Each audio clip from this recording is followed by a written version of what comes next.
Center for Labor Studies and the Labor Solidarity Project at the University of Washington, Tacoma. I'd like to welcome everybody back to our fall seminar series, Organizing for Change.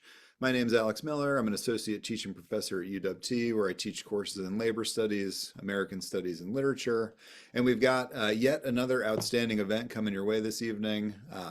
Featuring some local organizers who are doing some work that is like truly global in scale, and continuing a tradition of resistance that dates back literally hundreds of years. Tonight we're going to be learning more about this history, but also connecting the history to the work that's occurring in our region right now. And this is work that you all can be a part of, which is really exciting. And I think like the timing here, it just kind of happened this way, but it couldn't really be any better, right? We're a week removed from an election and a seminar where a lot of people were wondering just like what happened, right? But this is also a moment that's encouraged many of us to consider like, well, what can I do to get more involved? And I think, tonight's event really provides a lesson or a pathway in terms of how to harness the energy that many of us are feeling right now, and how to channel that in like productive, constructive directions. I think everybody's feeling really activated right now in all the ways, right? But we still need to like educate ourselves on how best to organize that energy. And I think, educating ourselves during this moment and most moments really involves taking time to learn more about the work that's already occurring within our communities, and seeking out, opportunities for partnership and solidarity. So I'm really excited tonight to be able to spotlight the work of an organization that's out there doing the really important work. So tonight we have representatives from the Kabataan Alliance, which is a national coalition of over 50 Filipino youth and student organizations committed to advocating for Filipino communities in the U.S. and the Philippines. They're united by a mission to advance the rights and welfares of Filipinos. The Alliance empowers youth to engage in community organizing and advocacy, striving for a just society where all can reach their full potential. And so joining us this evening are Claudia Krumpak and Garrett Kantawe, who are organizers for our local chapter of the KA. So thank you for the work. They're also educators. We also have one UW grad here. I don't know, Garrett, are you UW as well? No, I'm Central Washington. Okay, we'll forgive you that much. But just really excited to have you in here. I had the opportunity to hear a KA talk. God, was that during the summer, maybe late spring? And I was just like, immediately need to get these folks in and share this work with my students. We had some fabulous questions submitted by students ahead of time, but as always during the presentation, if thoughts pop up, questions arise, feel free to type them into the chat board, and then afterwards we'll have our standard Q&A, which has been absolutely fabulous this quarter. So please join me in giving our guest tonight a warm UW-T LSP welcome. Yay! Hi, everyone. Hello, friends. Thank you, Dr. Miller, for the introduction. Like you said, my name is Claudia, or Claude. My pronouns are they and she, and then I'm joined by Gibby. Yeah. Hi, everyone. My name is Garrett. I use he, him pronouns. So excited to be here today. Yay! And yeah, like Dr. Miller said, I am a recent graduate from UW Seattle campus, and I was back in 2021, so it wasn't too long ago, but it has been a couple years. And I love youth, and I love youth organizing, and so coming here with a lot of passion and love for the student movements that have happened across the several movements in the last several decades, right? And so you may be wondering, what does the Philippine history have to do with us here in the United States? There's actually a lot that is tied, like international struggle and things of that nature. So it's really great to have y'all here to learn. And actually, before we move forward, I just wanted to see what do folks know about the Philippines? If you just drop in the chat, anything you know, or what do you envision? What's there? What kind of maybe think of climate or food or culture, anything. And then is anyone here Filipino? Okay, is it Louis or Louis? It's Louis. Louis, yay, represent. But yeah, anyone want to drop in the chat? What do you think of? Heck yeah. Yes, the food. I'm saying. We have some pretty good food. Oh, yay, Kampampangan.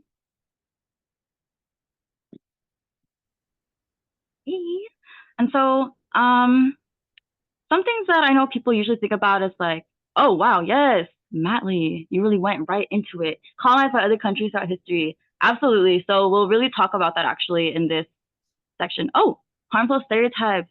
Oh, yeah, the Black people of Asia. Yeah, colorism is very prominent. And we'll see why when I go through the history.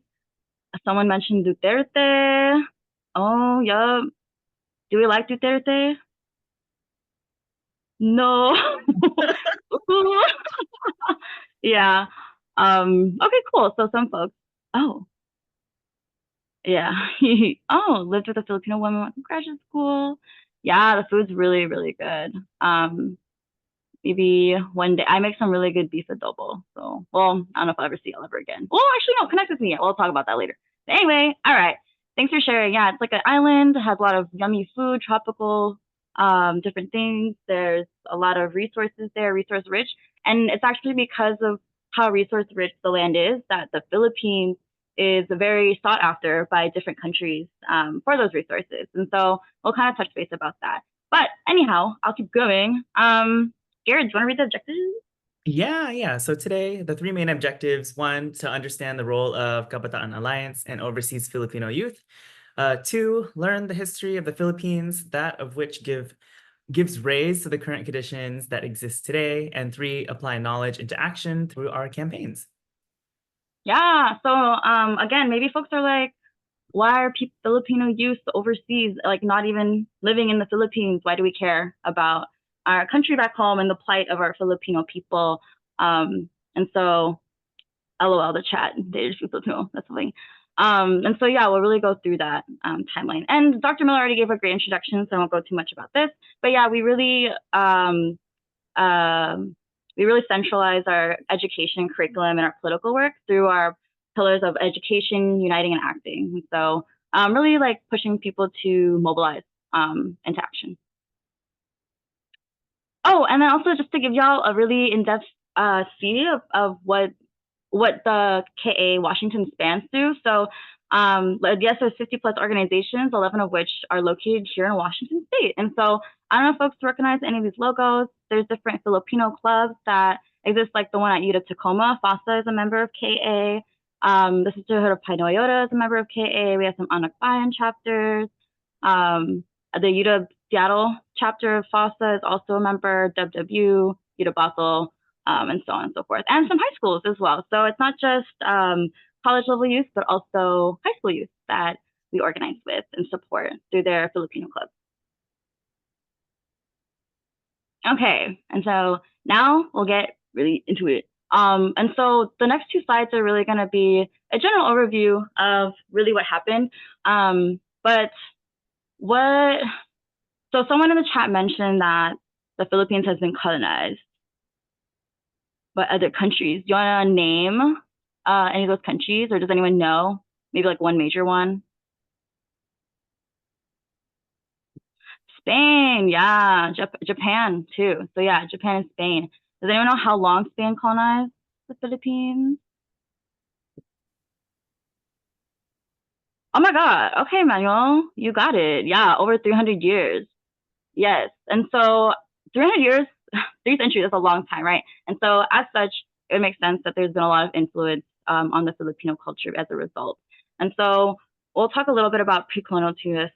Colonization. And so, yeah, this is just kind of what happened. When we talk about pre-colonial times, we think about before the 1500s, because it was in 1521 that the first person to land in the Philippines that wasn't a Filipino or like indigenous was Magellan. Y'all know Magellan? Y'all heard of him? That one dude, what did he do? He like circumnavigated the globe, right? I think I learned that in like 10th grade history. Yeah, he circumnavigated the globe and then landed in the Philippines. And how do you think the Filipino people responded to him landing there? They were like, get out, because I mean, he came in and was like, give me all your goods, and like, this is now my land and stuff. Yeah, and so Lapu Lapu, he was a chieftain of a tribe in the Philippines. Actually, I would consider him one of my ancestors, because my family is from the island that Magellan landed on in Cebu, so Cebu Island. And there's actually a part of that that's named after him. But anyway, yeah, so pre-colonial before the 1500s, and then after that we get into the several hundred years of colonization and how the Filipino people really resisted against colonization. So even though it persisted for all those centuries, the Filipino people always fought back. And we see that with Gabriela Silang, who was a revolutionary leader, a women revolutionary leader that fought against the Spanish to overthrow them and remove them, push them out. There was also the Philippine Revolution that happened in the 1890s, which we'll talk about. Of course, the U.S. comes in the late 1800s, and we'll talk about that too and what their role was. And then, yeah, like folks said, the Japanese also came and occupied the land when they were trying to gain control of Asia as a whole during World War II. And then here we see from the 1960s. So think of this after the Japanese came. In 1946, the Philippines was granted independence by the U.S. And then with that, there became a rise in the National Democratic Movement of the Philippines. And when we say National Democratic Movement, really talking about the movement for a free Philippines that was led by the people, primarily like the working class people as well. And so that came up to rise, especially during the heightened fascism that happened as a result of the different puppet presidents that were put in place by the United States. And to this day, the National Democratic continues strong. And I think the highlight of that is really that the people are the makers of history, right? And so not like a president or some central leader that's been installed by a foreign government, but really it's the people that push forward for genuine social change in our society and have fought for the rights of our people to fight against the suffering of the masses of people. And we see that here during like the people power actions, which we'll talk a little bit about. And Kabataan Alliance, as an alliance, we support the National Democratic Movement and really look to them in their strengths of organizing Filipinos, worldwide, across, especially because, I mean, if you think about it, there's a lot of Filipinos that migrate outside of the U.S., which I might talk a little bit about later. So there's a really systematic reason why that's the case. So yeah. Yeah. And then Garrett, did you want to add anything? No, you captured that really well. Okay, that's what's up. Okay. All right. So just to give the essence of pre-colonial, this is kind of what the Philippines looked like. Fun fact, the term Philippines is actually a name given to the islands by Magellan, and he named it after King Philip. So even the term Philippines isn't like an indigenous word. There actually isn't any F sound in the Filipino language. It's the P. So if you hear people say like Filipino instead of Filipino, it's because, yeah, there's not really an F, in the language. So you can really see there, starting from the get-go, the influence of Spanish colonization and colonization as a whole. And so in this image down on the left, we see that, what do people see actually in this image here? Oops. What are people doing?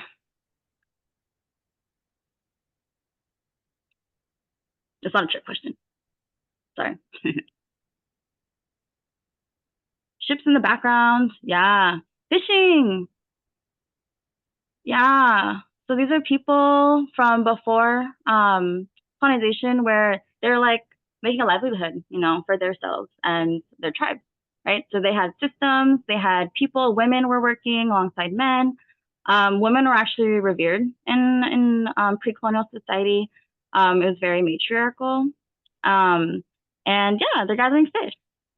And they have their own little boat and different systems in place. And so there's always that concept of what is it, like lack of civilization, that we hear about. And this image to me shows that that's not true. That wasn't the case. That they were not like quote uncivilized or whatever term you want to use. They were people that had a system and communities that existed, before colonization. And then on the right side here, if you've never seen the islands of the Philippines, it is right here, and there's 3 different regions. There's northern Luzon, the Visayas. So Visayas is where like my family's from. That's where Lapu-Lapu like was living, and then Mindanao in the south. And there's actually over 7,000 islands across the archipelago, which is wild to think about. But yeah, so Spanish colonization, I'm going to zip through this actually. But like y'all said, 300 plus years of colonization. So there was a lot. And so right in 1521, Magellan arrived to the Philippines. Does anyone know what Lapu-Lapu was actually known for? As a revolutionary, like historic person, what did he do? What did he do to Magellan when Magellan came and tried to like take over?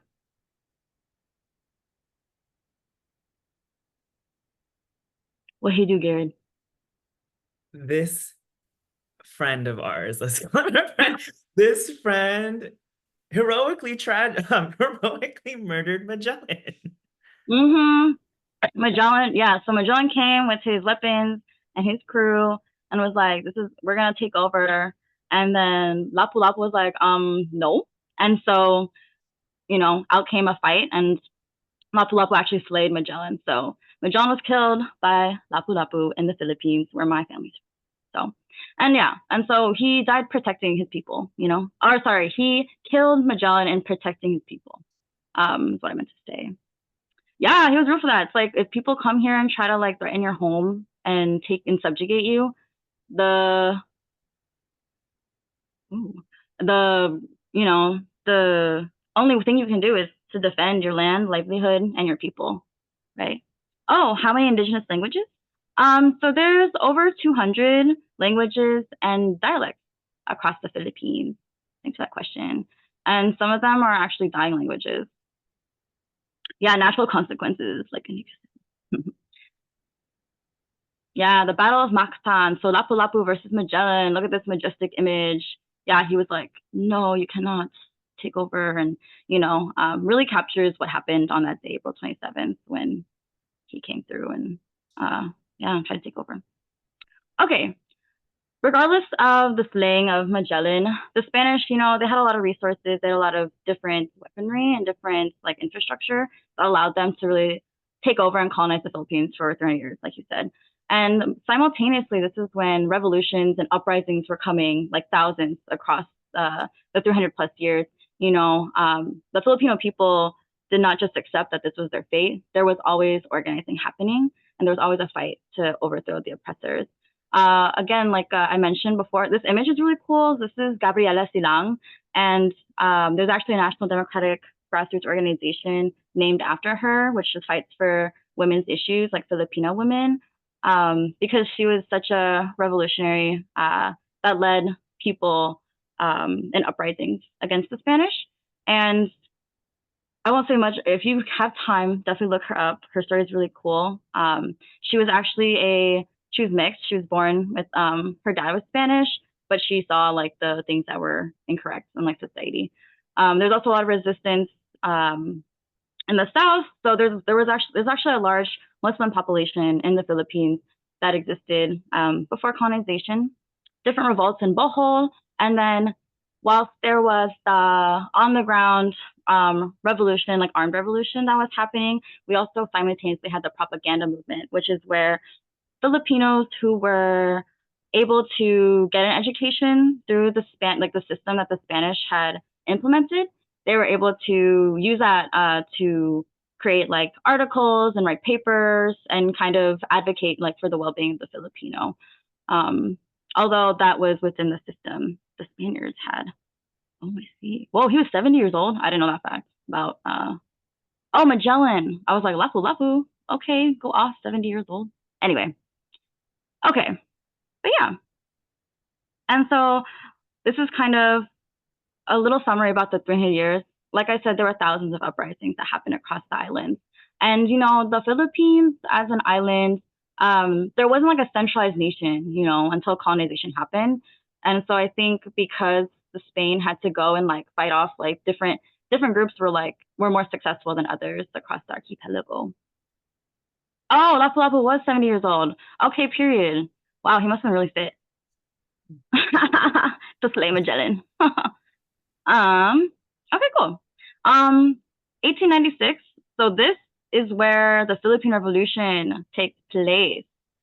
I won't play this video. It's like so there's this film that was created and released in 2012 that talks about Andres Bonifacio, who in the Filipinos really referred to as the revolutionary hero of the Philippines because he led the revolutionary group to truly fight against Spain and fight for the well-being of the masses of people. And when we say masses of people, really about all Filipinos, including the everyday Filipino. And this is an important distinction because there were different like movements happening where some Filipinos were in the group where they would fight for the interests of Filipinos in the upper classes, you know, and this was incorrect, or like it didn't pan out, right? Because they didn't unite with the broadest masses, particularly like the working class and oppressed classes below them. And so Andres Bonifacio, our working class hero. Does anyone want to try and read this? Takatipunan, which is an acronym. Anyone dare? Sure, I could try. Okay. Kataas-taasang kagalang-galangang katipunan ng mga anak ng bayan. Supreme and Wow, democratic shall rule the nation. Yes. You were like, I'll try. And then you went off. That was like perfect. That's better than me. I know. I was gonna be like, thank you. Oh my gosh. Yeah. So the Katipunan was the main group that united across all sectors of Filipinos to fight for the issues that they were experiencing, all the oppression. And so this is actually when really the identity of Filipino was born. And, you know, when we talk about, or even like, so I don't know if y'all know this, but October was Filipino American History Month. And one of the main themes was actually resistance. And that's because Filipinos have gone through so much and have resisted so much oppression and continue to do so to this day. And this was actually in the 1890s, the first anti-colonial revolution in Asia, where they're really trying to overthrow the colonizers. And again, they used armed struggle as a means for self-defense to really advocate for their national sovereignty. Because they knew, I mean, there's a lot of movements and famous revolutionary leaders that understand, like the quote that, you know, the ruling class will never give up, you know, their power willingly. And so hence the Katipunan, who really led that revolution. However, at the same time that the Katipunan were doing their thing and being revolutionary and fighting against the Spanish, the United States was also paying attention. And if there's, I don't know, everyone's understanding of like the United States and kind of their history of power grabbing across like the globe, right? The Philippines was like, hey, like the Spain is losing control of the Philippines. This is a great time for us to swoop in, and instead of them being in control, we can get control, right? So Spain is weakened, right, because the revolutionary forces have been fighting, you know, against them for 300 plus years, and the revolutionary forces are also distracted by this, and their focus, right, is to remove Spain, this colonizer entity. So yeah, and like I said in the very beginning, the Philippines is very rich in resources, fish, mangoes, different fruits, lumber, ores, and other mining materials. You know, the Philippines has so much resources, so many riches, which makes it very attractive for imperialist powers such as the United States. And so, yeah, sa Katipunan, yay, they were victorious. June 12th is actually a date where we mark as Independence Day, like true Independence Day of the Philippines. But then that's when the U.S. stepped in. And do y'all know the history of like Puerto Rico and like Hawaii and Guam? You know, this is all happening simultaneously. So the Philippines, alongside Guam, Puerto Rico, they were all sold to the United States because they were losing the war. And you know, we asked the question like, what gives Spain the right to sell the Philippines? And that's really to beckon towards how the Filipino people did not have sovereignty, you know? And, you know, this is also during a time where, as a result of this, you know, what do us Filipinos do? We resist and we fight back. And thus, like, the Philippine-American War broke out, which happened mostly in the span of 3 years. And this was a very treacherous war. Thousands of Filipinos were tortured, and millions had died, actually. And so this is actually something that's not talked about is this was a genocide that was committed against the Filipino people. Yeah. And even, yeah, some areas continued fighting until 1916. So this is when the United States is coming in, you know. And thus, the Philippines, instead of being a Spanish colony, now it is a United States colony.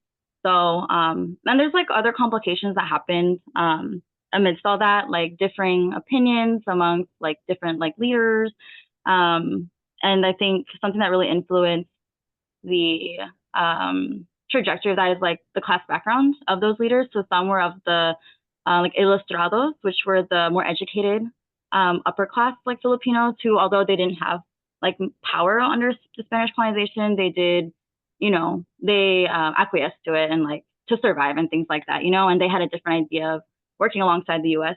To gain liberation instead of working alongside the masses of people. And so, yeah, the really complicated history there.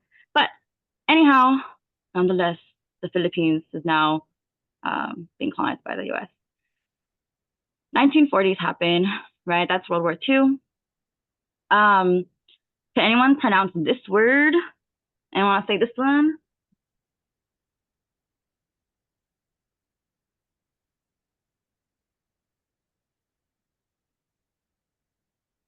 It's okay, I got you. Okay, so the group that we're going to talk about is Hukbalahap, and the Hukbo Nagbayan Laban sa Hapon. And so this is the People's Army against the Japanese.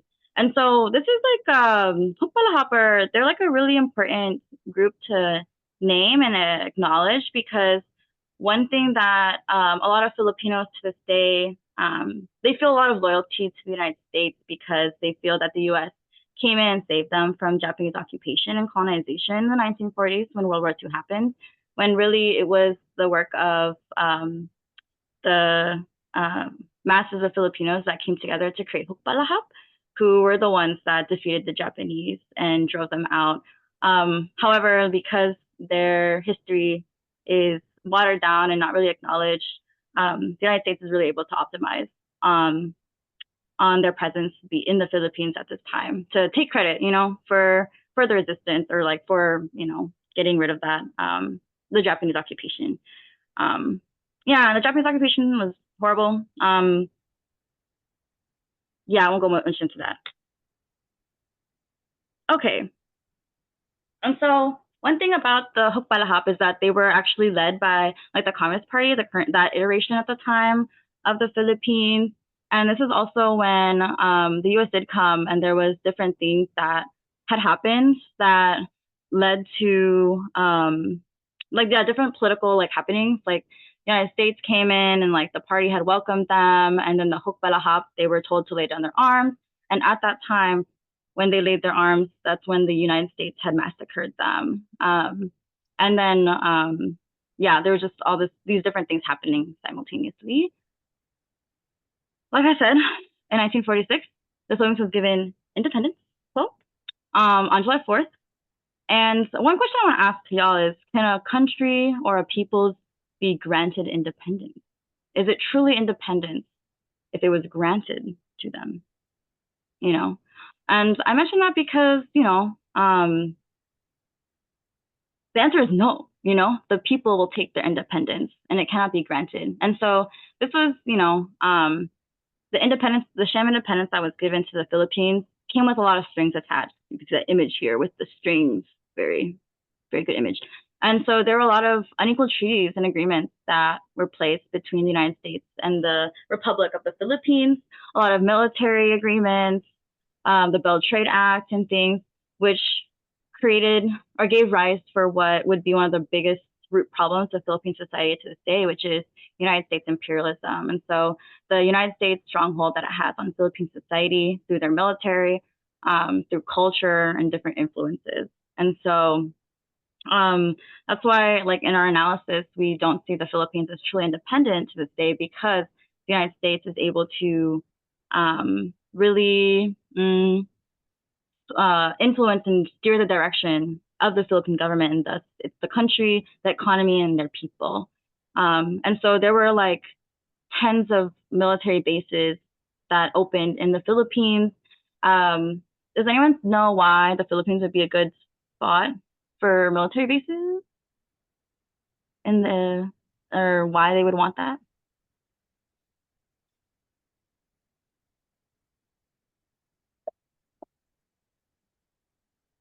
Let's do the chat.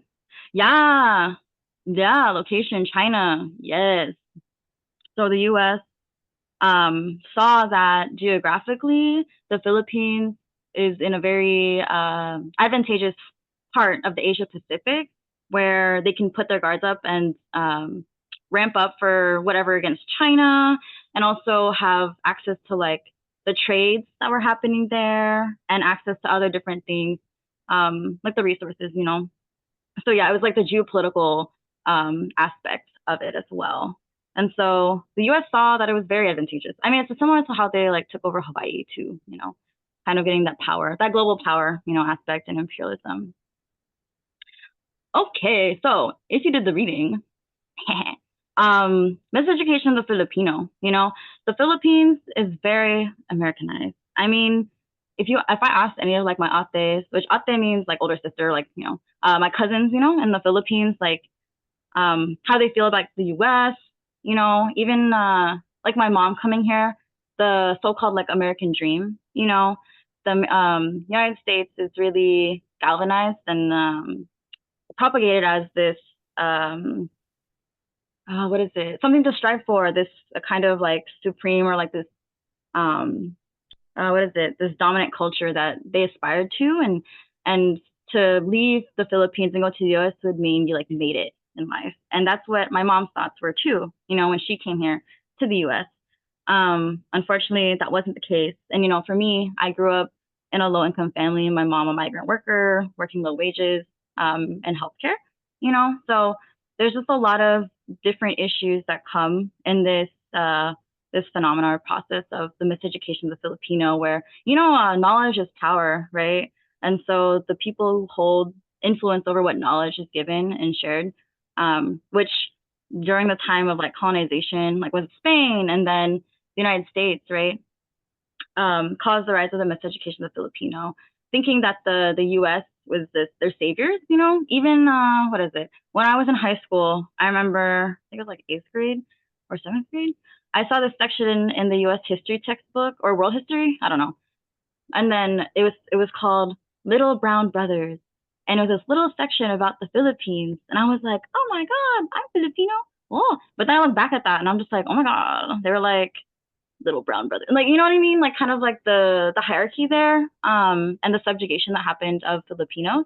So, when the Philippines became a colony of the U.S., that's when English was standardized, to this day, English is what is required to speak in like schools in the Philippines. A lot of schools require you to speak in English. It's the main language. A lot of Filipinos will know both like Tagalog or their native tongue and English. They also, if you go to any like department store and look for like soap and shampoo and things like that, there'll be there'll be whitening products, like things to whiten like their skin, you know. And so there was like colorism, which someone mentioned in the chat earlier. Oh, you can't, yeah, they can't vote unless you're a U.S. citizen. Like Filipinos aren't considered part of the U.S. or U.S. citizens. Is that what you mean? Sorry. And then let me get to this next question in a second. Oh, yeah. This is true. Anyhow, this was very advantageous to the US because if they're able to subjugate this group of people through the economy, through the culture, through every aspect of their life, right, that means that they would have total control over what happened on the island and what they could access in terms of resources, cheap labor, things like that, you know. And so, yeah, English only. Oh, maybe y'all have heard of Jose Rizal. We have a park in Seattle called Jose Rizal Park. And he's touted as like the national hero, which Jose Rizal was great, but he was one of the ilustrados. So I mentioned earlier, the like kind of like upper class Filipinos that were able to get educated and go to school. Jose Rizal went to Spain and got an education and came back and wanted to work through like the different systems that were already in place, whereas Andres Bonifacio really led the people to take back like their rights and their history, their livelihoods, you know, to get rid of the colonization that was happening.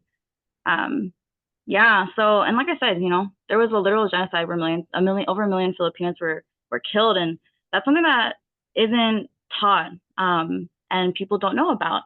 And there's a lot of misinformation in the Philippines where the history that's taught in schools is very distorted.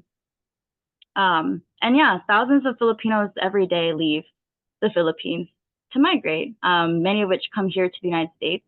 That's also largely in part because of the labor export policy that was put in place in the 70s under Ferdinand Marcos, where they basically institutionalized the commodification of humans and like as an export from the Philippines. Okay, so much information. I feel like I only scratched the surface. And so, Ana Leon, what now? You know, we have all this information and there's so much more, y'all. So get into it if you're interested, especially if you're Filipino.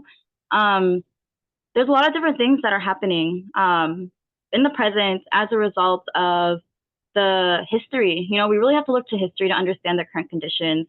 One thing in the historical analysis of the Philippines is that the country is semi-feudal and semi-colonial. You know, we don't see the Philippines as a capitalist country because they don't have their own industries. They don't have national industries. And so we see a lot of people that suffer under feudalism. So there's a lot of landlessness.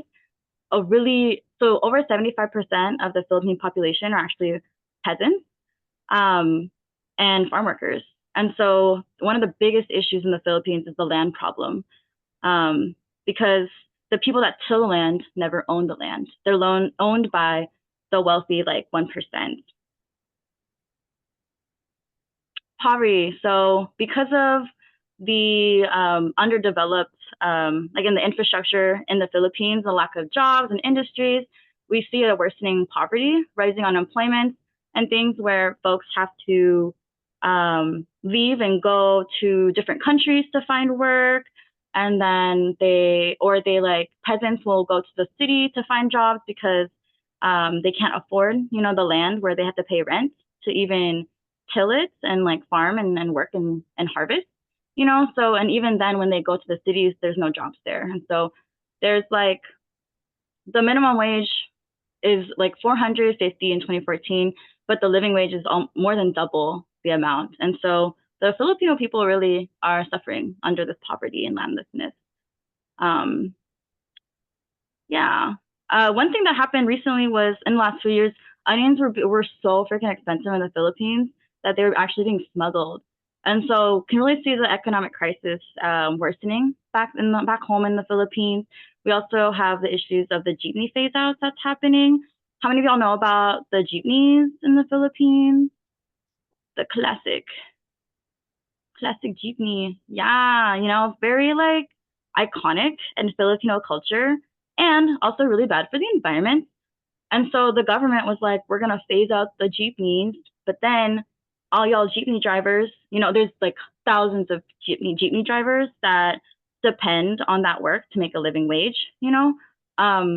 They make it so expensive for them to access like modernized and more like eco-friendly vehicles for their work, that there's no way that jeepney drivers are able to afford that upgrade. And so the policy of jeepney phase out actually becomes anti-poor, you know, and then they suffer and lose like their living wages. And so one thing is like, no one's against like supporting like the environment. That's so great.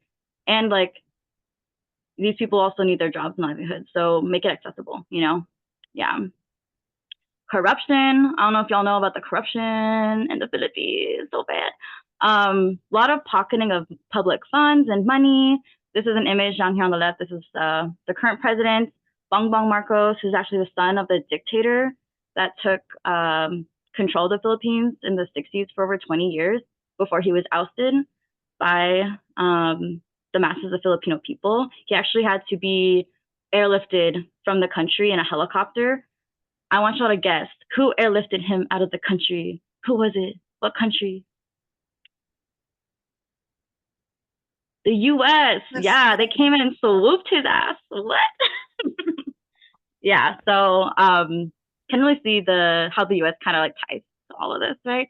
Also just like other different like misappropriation of funds. A lot of officials, government officials in the Philippines are also like totally unqualified. They're like actors or like big business owners, you know?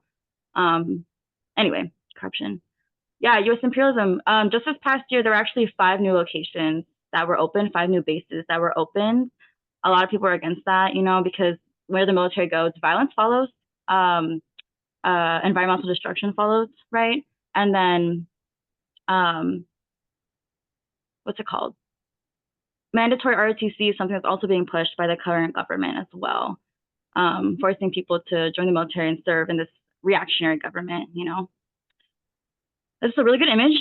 9 Filipino billionaires are wealthier than 55 million everyday Filipinos. And so you really see the concentration of wealth in the 1%. And these people also happen to be like in office, you know, in the Philippines, which is, you know, then they push forward policies that reflect their interests and not the interests of the masses of people who are suffering. I won't get into this, but Google it, International People's Tribunal. There was a case that was happening on the international scale where the Philippines and the U.S. government was found guilty of war crimes against the people because of Duterte's drug war and other like human rights violations that happened. And there was actually a contingent from Seattle that went to go to this. It was held in Brussels in Europe. And so there were people that mobilized all across the world to see this hearing and to witness it. That was really cool.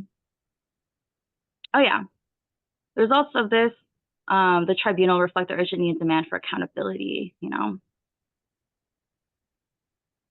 Okay. Another core aspect of the situation back home in the Philippines is also the attack on labor leaders also. And I bring this up, you know, we're the Labor Solidarity Project, so I was like, this is very relevant, you know, to today, like what does it mean to fight for our rights as workers, you know?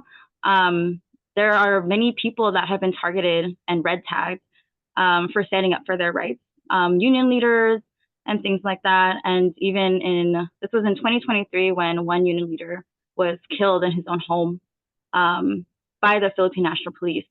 And the Philippines is actually one of the 10 worst countries for workers' rights, as stated by the International Trade Union Confederation.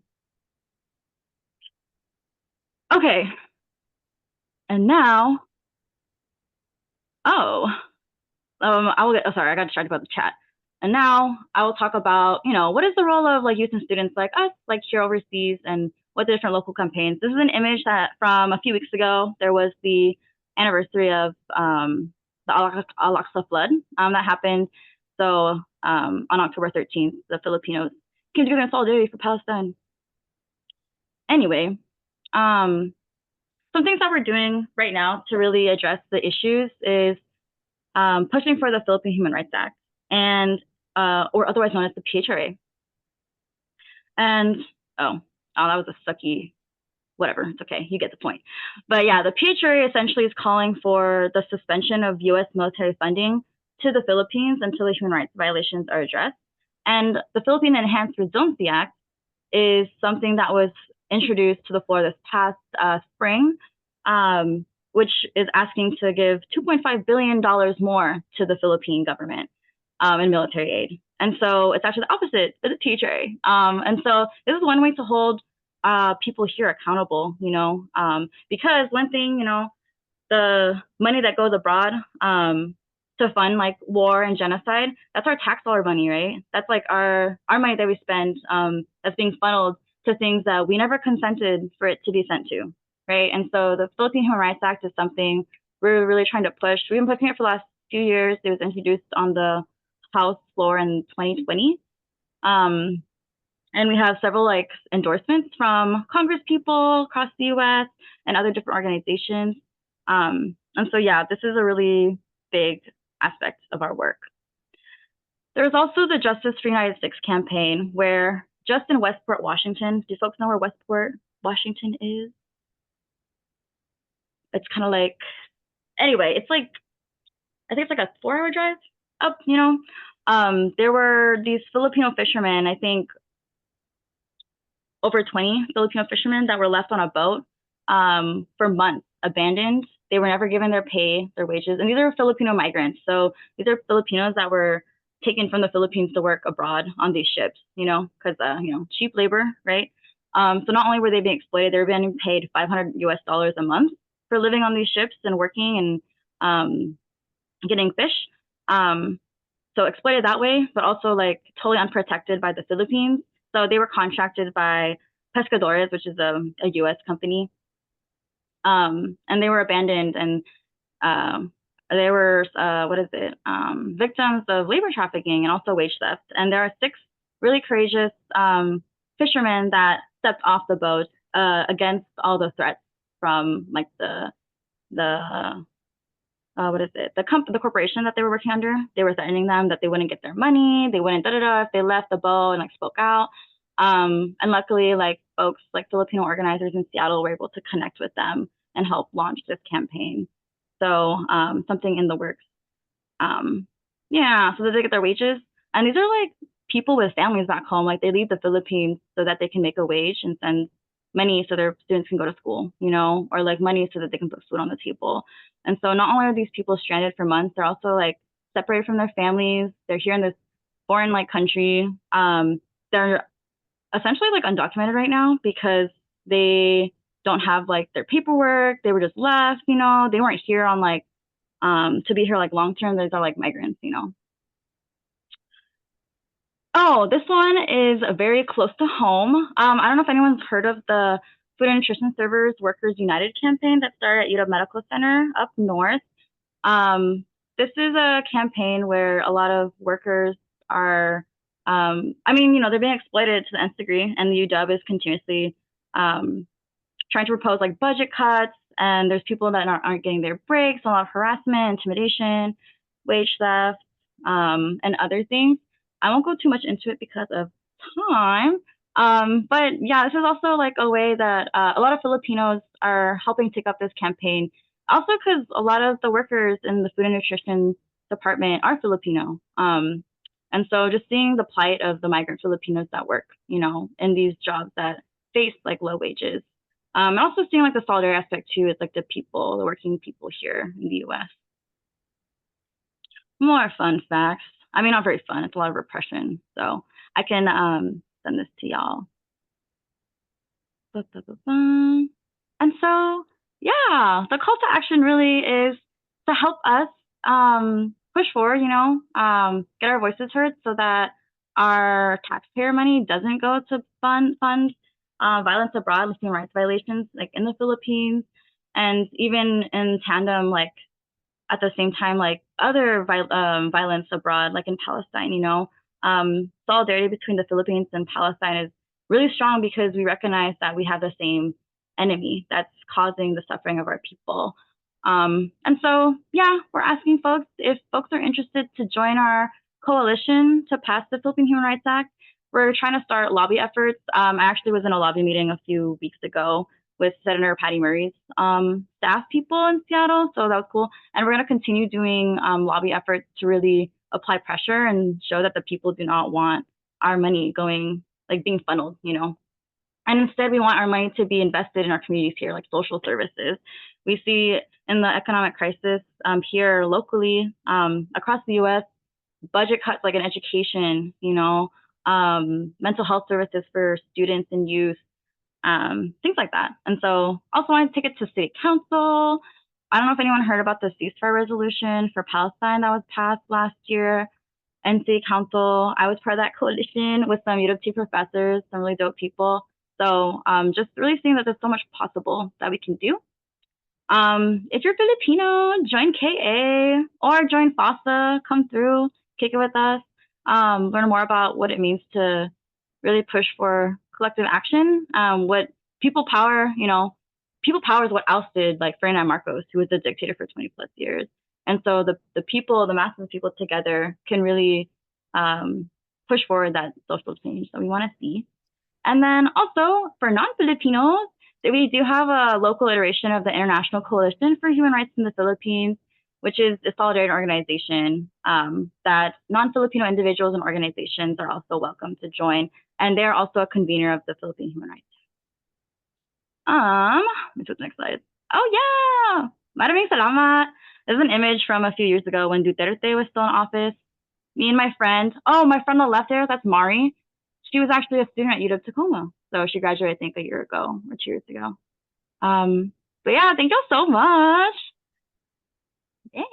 Awesome, thank you. Let's have another round of applause. There's a lot to take in there, and I definitely appreciate a presentation that concludes with a call to action, right? It's like, you know, we're educating, we're activating, we're organizing. Like, what can we do to actually help here? You know, we've got students on the call, community members who are eager to do something. This was great. And I think that, you know, ending with this idea of people power, earlier in the presentation, you mentioned, you know, this idea that people are the makers of history. And I think that the history here is really instructive, because it is, you know, it's a history of colonization, but it's a history of resistance, right? And looking at the resilience is it's really fascinating, you know, and it's a history that, you know, obviously connects, you know, the Philippines seems like it's a long way away from here in Tacoma or here in Seattle, but it's like, you know, the roots and the connections between this part of the United States in particular and, you know, the Philippines is, you know, it's rich and it's complicated. And so I'm just really, really glad that you can come in and, like, you know, share this huge history that also like culminates in something you can do next week, right? Like, it's, you know, it's simultaneously, we're looking back hundreds of years, but also looking forward to like what, you know, what students can do to get involved. So we had some great questions that popped up in the chat, which we can like scroll back up and dig into. But also while we do that, we had students who submitted questions ahead of time about the, you know, the miseducation of the Filipino and the role that sort of education, you know, Americanization plays in sort of the history of people and how they think of themselves. So I'm going to scroll up, but I'm also going to invite folks to just raise their digital hands if they have questions. And I see Eileen's got a hand up. So let's go. While I'm scrolling, Eileen, do you mind asking a question? Yeah, sorry. First of all, I'm sorry I don't have a camera. But so I have a second language. I speak Japanese fluently.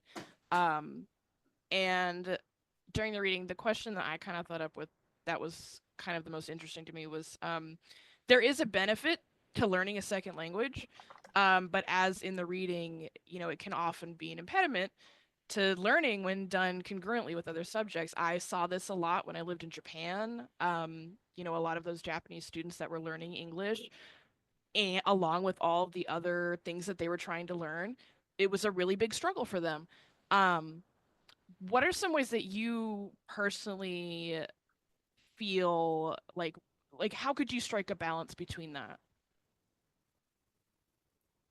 Yeah, that's a really great question. One thing in the Philippines that I think might differentiate, although I'm not familiar with the culture in Japan, Filipinos are actually a lot of times punished for speaking their native language in school. And so it's really like that subjugation aspect of learning English. I don't think, yeah, like I think definitely learning a second language is good, and you know, it's like beneficial.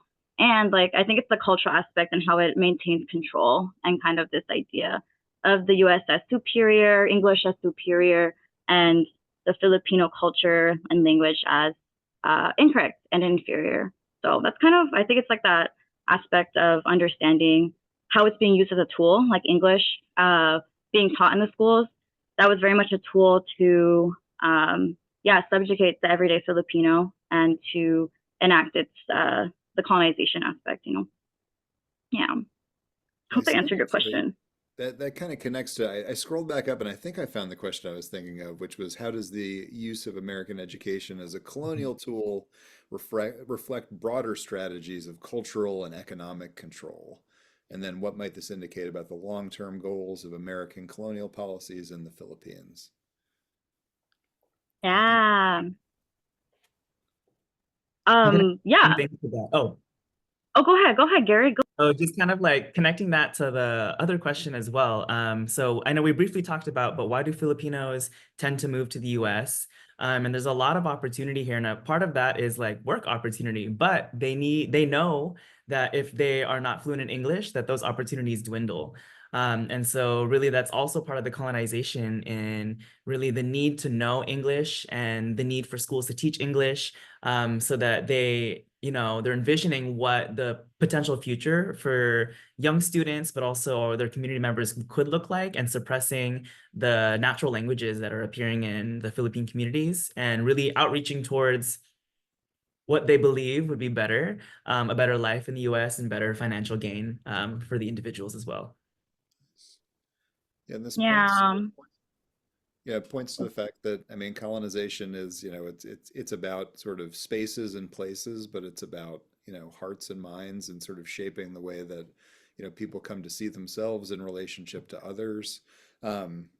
I was really curious, not to jump ahead of you, Louis, sorry, but I mean, since we're kind of on the topic, like you know, the National Democratic Party and kind of the, I guess like, you know, if you know the Filipino was miseducated, what kind of like re-education is involved in that like decolonizing nationalist project to sort of like reassert, you know, Filipino independence? Yeah. Yeah. So one of our campaigns that wasn't really mentioned here, but it's pretty tied to like Everything is Our Rights to Rights campaign,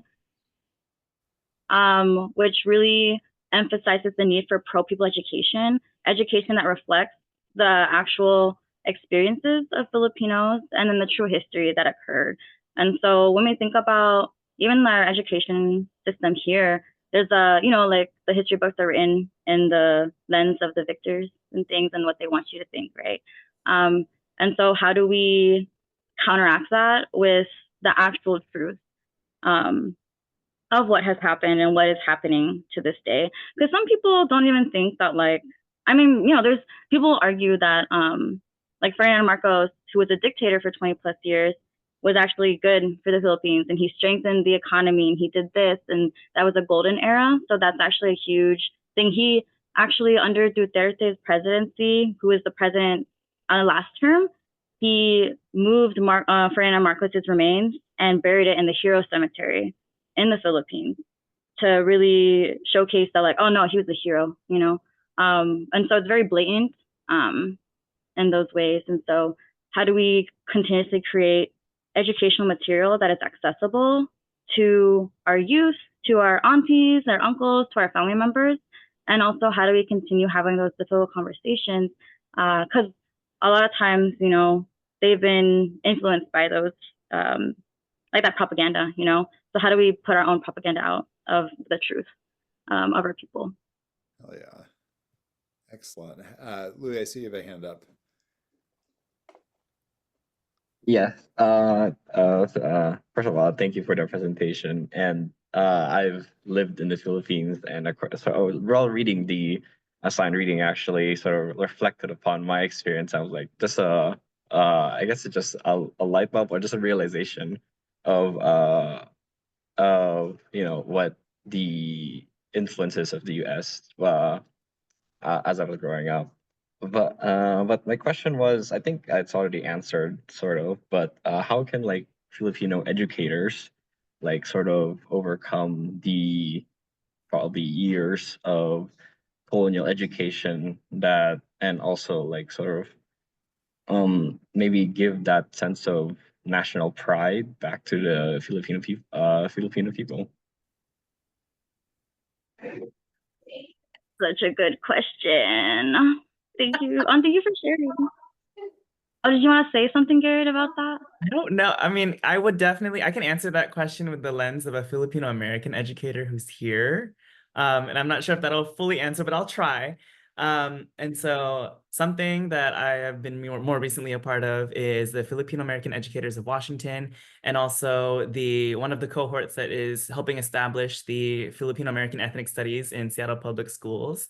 And so that's kind of one way that I, as an elementary music teacher, that's my background, really reclaiming my sense of Filipino identity, but also like allowing my students who are Filipino, but also my BIPOC students to reclaim their own identity, is to really dive deep into our history, understand our history, kind of like we briefly mentioned today, and share what we know as the truth and not be afraid to talk about it. As we continue learning, the educators are coming in contact with every day, I mean, even in this space, since there are a handful of Filipinos here, really being able to unlock the door and open it to this discussion is key to get it started. And then also part of our, calls to action is to continue the discussion with different organizations. I know I'm definitely still learning about our own history and uncovering a lot that I have missed in my own education. But yeah, to really reclaim that, I think, is to understand that you're a lifelong learner, even as an educator, even as a non-educator, and really being able to put that hat on, learn what you can, and continue sharing that knowledge. It looks a little bit different for me as an elementary school teacher, but I think that's kind of where my head is at currently, to help reclaim our identity and also just reclaim our history. Yeah, and I love that you shared that, like the ethnic studies piece too. That's a really big movement that's happening across the U.S. that's been happening, and advocating for ethnic studies, which would teach like that pro people history. And I don't know if folks are familiar with the Seattle Public Schools, but they had a Filipinx American history class that was being taught, and then it was being cut, and then they were going to let go of the teacher, and then there was a campaign to fight against it. I think to this day they're still trying to uplift that class itself. And that's the Filipinx American history class would have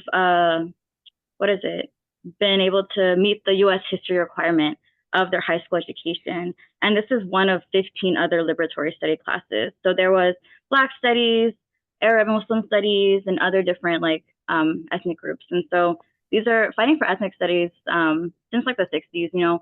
That's been a really big part of pushing for that and ensuring that education is being taught. And then also, when we go about these things and we learn new things and understand ourselves more, it's really important to see what are the influences that have impacted the way that our lens has been shaped, like in the society, and talking that out with people. And also, when you talk with others and they might have differing views, to really focus on the unities, of your experiences. When I talk to my mom, because she's pro Marcos, tears in my eyes, and which makes sense because of how she was raised and the education she received. And not to say that I look down on her or anything like that. It's more so she's been like, the people in power, they have so much power over what we read and see and consume in like media and school. And so what is like one thing my mom and I care about at the same time is healthcare, and so I'm like, okay, like we care about healthcare, and so why is our healthcare system so underfunded, and why is it privatized, and these things, and then that can tie to like the U.S. budget as a whole and how the government funds money overseas instead of bolstering our health system here, our education system, so things like that alongside. So always seeing like the broader aspect of it too. Yeah. See, Kiana has a hand up, but Michaela in the chat board says that they can't raise their hand, and they had a question about climate change. So maybe we'll go there and then click over to Kiana. My question is, I know that climate change has had a major effects in the Philippines because of the rising sea levels and pollution. Do you know any organizations or movements to support policies for climate change affecting the Philippines? Yes, I do. So KA actually also, oh man, I could have put all our campaigns on here. But the other campaign we do every single year is our typhoon relief campaign, which not only like attests to the rising like climate catastrophes that are really human made, like man made. We know that all these things are being exacerbated by like major like the United States and corporations and things. And so one aspect of KA is also enlisting that environmental justice aspect. And we have connections to organizations on the ground in the Philippines that provide support and also support like environmental justice or environmental land defenders. And we also have our campaign with like the indigenous peoples in the Philippines. It used to be called Save Our Schools. But if anyone's familiar with the Lumad people, they're an indigenous group in Mindanao in the southern part of the Philippines. They used to have their own schools because they're so like remote and far, you know, and also because they wanted their own like sovereign like pro-people education. It used to be Save Our Schools, but now all the schools have been bombed actually, so they no longer have any schools. And the reason why they were bombed and displaced was because, of course, these indigenous groups, where their ancestral land is, it sits on rich, fertile land that has a lot of ores and other minerals and things. So they were displaced to make room for mining corporations. So yeah, like KA does a lot of work. And then we also have the National Alliance for Filipino Concerns, NAFCON, who has a Washington, Washington-based iteration as well. And they also do a lot of health focused and environmental justice focused work as well. And so we work with them a lot. Yeah. Thank you for sharing. I just want to voice my story a little bit because my family is directly affected by the flooding in the Philippines. So actually, climate refugees, I feel, is going to be a really big thing coming up in the future. I have family that no longer have their homes because of flooding, but also like interesting because there's like 7,000 islands. I have a grandmother we can't visit unless we take a boat to go see her on her island. So yes, environmental justice and that movement is a very big passion of mine. Thank you. Nice. Thanks, Yeah, I'd love to learn more about that, Michaela. If you'd like to connect later to see how we can support more and learn more about that. Anyway, sorry, go ahead, Dr. Oh, sorry. I'm just trying to play MC here. Kiana, are you still there? Do you still have a question? Yes, I'm still here. I just wanted to say I loved your presentation and also reading your article. I felt like it was very insightful. My question to you is from the Filipino culture, would you say that you, if you could name a hero, who would you say and why? A hero? Oh my gosh, there's so many good ones.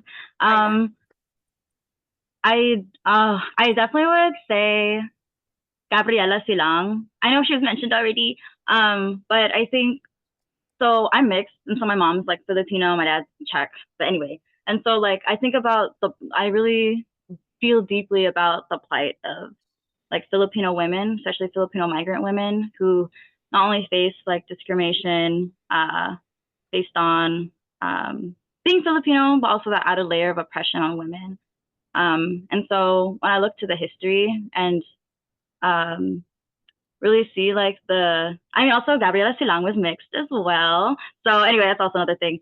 I really see the strength of my mom, and I think seeing as like Gabriela Silang as one of like our ancestors who fought for the rights and welfare of her people and who had the opportunity to join the ruling class, like the Spanish, because she was mixed, but decided to sacrifice that and join the resistance, you know, the revolutionaries, and actually became a leader in that. And she was actually also killed while she was leading like revolutionary forces. So she's just amazing and has there's a lot of rich history there that I really recommend people read about. Yeah. Thank you. Yeah, I would love to learn more about her, but yeah, I love that story. Garrett, do you have a hero you want to share? There's a whole lot too, but I think in short, the someone I would pick is probably Andres Bonifacio. And just because I think of the way that he really took a lot of the articles and the education that wasn't accessible because of the language barriers and, just different socioeconomical barriers in general, and created some change because now people could understand and begin learning in their native languages, and also just removing those barriers and how much education can impact a revolution once people can access the words that are being shared and the stories that are being shared. Excellent.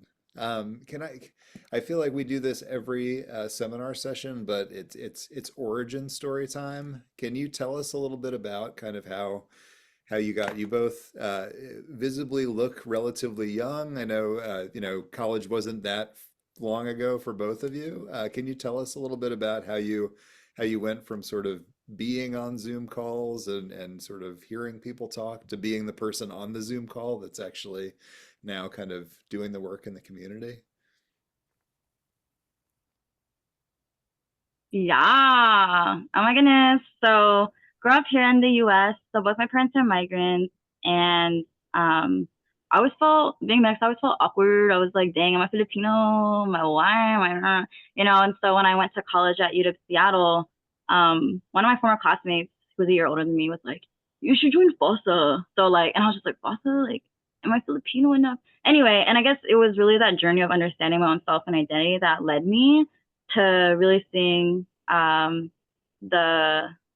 vibrance of that community of my people, the Filipino people, and learning more about that deep history. And so, like, I joined the Filipino Club at UW Seattle. Then I joined this sisterhood called PNI, and then through that, got to meet so many different people. And I think in my journey, realized that I am Filipino, and I have so much love like for my mom and for my family back home, and started doing like, well, okay, I also grew up working class, and so I struggled a lot growing up, like low income. And so like I was always like, dang, why is things hard? Like my mom's the hardest working person I've ever known. She's like this hardworking, like badass Filipino. And so I also had questions. I was just like, dang, like I wanted to learn about myself, and then I also wanted to learn about like the experiences of like the people. And so that's when I got into grassroots organizing with Anak Bayan. That led me to Northwest FOSA. Anyway, it was just like a whole culmination of things, and learning and connecting and being in community. Being in community, it'll open so many doors. So I think that really gave me the foundation to be where I'm at today. Yeah. I would say something very similar, actually. I was born in Seattle. Both my parents were also migrants from the Philippines, and my mom is the very typical Filipina nurse. And so that was kind of, what I grew up with. But I'm in school, and so like elementary school, middle school, high school, there were not very many Filipinos. I didn't see myself represented in the education. And so I went off to college at Central Washington, and I knew that they had a Filipino club. So found some people in the music department in our same major, and they were like, oh, we're gonna go. I'm like, okay, I'll go with you. So really long story short, very similar to Claudia, there was a chain of events of Filipino American student leadership that I had joined. And crazy enough, Claudia and I actually met when we were both on Zoom, doing a lot of organizing with Northwest FOSA, who's a part of KA as well. And we did that for a number of years, and I'm still a part of that, doing that. And we've been just kind of reconnecting in very similar spaces, very similar fashion, having the same conversations. But it's really like the weird pipeline of like being a president of the Filipino club and then all of a sudden continuing forward and with the same momentum going from there. But yeah, so now I'm a music teacher in CTAC, and I still am connected with more Filipino organizations such as KA, the Educators of Washington as well. But yeah, like thinking about it, I graduated 2022, so just a year after Claudia. And I think one of the biggest things is someone had told me this in a lot of different spaces, but don't feel like you need to be invited to the table. Just pull up your chair and sit. And I still kind of live by that today. Like when it comes to presenting, when it comes to sharing, when it comes to unlocking the door, as I've said a lot of times, don't wait for someone to tell you to do those things. Just do it because someone else behind you will follow, or a handful of people will follow, or someone will feel inspired. And so even as young organizers, I think about that a lot. Like, what can we do to continue moving forward so others can move forward behind us and alongside us? Heck yeah, that is super inspiring to hear. And I know I feel like there's a through line there, and it's like taking that first step of getting involved in something, and then there's like this sort of momentum that accrues as you get involved. I mean, it's hard to leave a movement once you've been kind of like, drawn into it. That is excellent. I know there was one question I guess I accidentally skipped over that looks really interesting about the so this is one posed in the chat. How are the Filipino people reacting to the Chinese interfering with fishing in the Philippine territorial waters? Yeah, that's a good question because it's a hot topic. And I appreciate Crystal, thanks for bringing that up because yeah, there's a lot of infringing on Philippine sovereignty in Philippine waters. And so the general sense of the Filipino people is like China, like hands off the Philippines, mind your biz, like stop encroaching on our waters. Cause yeah, there's been like attacks on like Filipinos on boats and things, and the Chinese or China is trying to. There's like this, I think, this aggression from China that is coming simultaneously with the heightened aggression of the United States and their presence. So just this past year, the United States opened up five. It's actually 5 new bases, not 4. Sorry, I said 4, but 5 new bases for a total of 9, and that is like to China, like I mean, it is like them creating like a threat, like to China and ramping up and things. And so there's, yeah, the Filipino people are like, China needs to leave. I think that's a pretty good like general consensus that the Filipino people feel like across across the board, that China is incorrect, like wrong for doing this, and they need to go. I think what becomes tricky is then in the Philippines there's a split between whether they feel that China is the aggressor, or if we need the U.S. is the aggressor. And so there's a lot of like debate.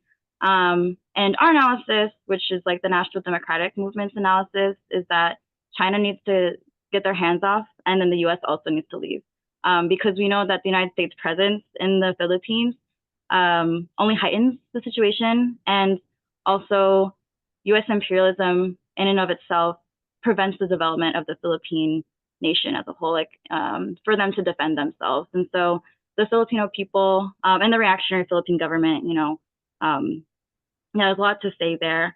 But I think there's some people that say like that the Philippines needs the United States to protect the Philippines from China. So that's a really strong sentiment. And so that, like, I would argue, I do not agree, and I think that the U.S., it's like a lot of people feel that the U.S. is a good thing in the Philippines. But really, like, we see it as that they are contributing to the problem, and one of the main contributors, actually. And we can see that in history, and how it all came and played out to this day. Yeah, good question. Yeah, it feels like just a recipe for rising tensions, right? And the Filipino people are in the crosshairs, right? They're Exactly. playing host to a colonizer while being encroached upon by a colonizer to the north. Well, I guess we've probably got time for one more question if there are any. I think we've cycled through all the ones that were added to the chat, maybe. So if anybody wants to raise a hand, that would be awesome. This has been fantastic. This is just like for me a reminder that I think due to my own ignorance, I do tend to sort of err in the direction of like US labor history, right? And it's like, but the Labor Solidarity Project needs to be more international in its view of what, I mean, what American labor looks like, right? These are, you know, these are issues that extend far beyond our borders. Oh, we got maybe a final one. Any other organizations they want to shout out? Any other plugs you want to put in for fellow organizers? I'm like, dang, maybe I can send a list to Dr. Miller and then he can send it out along with the slides. There's so many good organizations. Unfortunately, a lot of them are based out of Seattle. Oh yeah. Oh my gosh, yeah. Oh my god, follow me on Instagram, LOL. And then also my phone number is here. You can also text me. But what's it called? There's a lot of great grassroots organizations that are really doing the work on the ground, and I also see the importance of like the solidarity, which is what I love about the Labor Solidarity Project. It's really cool because it's all connected. You know, all these struggles that we face, that people are facing, the masses of people are being exploited, and the workers are being exploited. And so, really see the struggles overseas is really connected to the struggles of workers here. Yeah, but anyway, I can send a list of orgs. I think KA is the only one that's kind of in Tacoma that has at least in the National Democratic Movement. So we're trying to build some organizations. So, you know, if folks are interested on getting organized or hearing more like doing something together, we could possibly launch an organization. Oh, fun fact, I helped launch the Anakbayan chapter at UW Seattle. So I also have experience launching an org. And so, yeah, I would love to work with folks if folks are interested.